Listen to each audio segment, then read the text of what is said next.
लोकसभा में नेता प्रतिपक्ष राहुल गांधी के एक्स हैंडल पोस्ट पर सियासी बवाल शुरू हो गया। उन्होंने इस पोस्ट में देश के युवाओं, खासकर जेन जी यानी नई पीढ़ी की तारीफ करते हुए उसे लोकतंत्र और संविधान की रक्षा करने वाला असली विंगाट बताया है। उन्होंने लिखा है कि देश का युवा, देश के स्टूडेंट्स, देश की जेन जी संविधान को बचाएंगे, लोकतंत्र की रक्षा करेंगे और वोट चोरी को रोकेंगे। मैं उनके साथ हमेशा खड़ा हूँ। जय हिंद। राहुल गांधी की इस पोस्ट पर एनडीए हमलावर है। बीजेपी और उसके सहयोगी दलों के नेताओं ने राहुल गांधी पर हिंसा भड़काने और भारत में नेपाल जैसे हालात पैदा करने का आरोप लगाया है। राहुल गांधी फ्रस्ट्रेशन में है, हताशा में,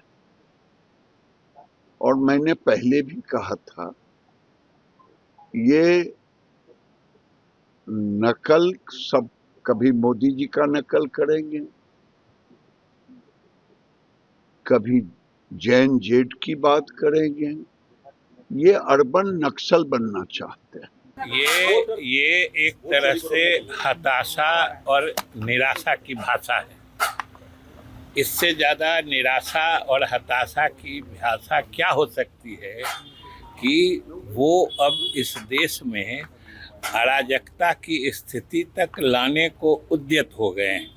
यह उनकी मानसिक स्थिति दर्शाता है कि शायद जो संवैधानिक तरीका है उसके तहत या उसके माध्यम से अब वो सत्ता पाने में बिल्कुल निराश हो चुके हैं।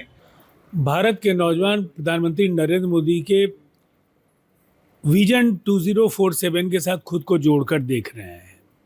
यहाँ कोई सत्ता विरोधी लहर हो ही नहीं सकती है। नौजवानों ने अगर देश के पड़ोसी मुल्कों में कुछ घटनाओं में शामिल होने का फैसला किया तो वहाँ के स्थानीय कारण थे, लेकिन यहाँ किसी व्यवस्था परिवर्तन जैसे मुद्दे की जनता में कहीं कोई जगह नहीं बनती है।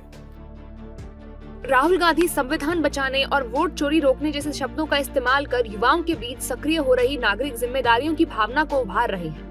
राजनीतिक विश्लेषकों का मानना है कि ये सिर्फ एक भावनात्मक संदेश नहीं, बल्कि कांग्रेस की ओर से एक रणनीतिक दांव है।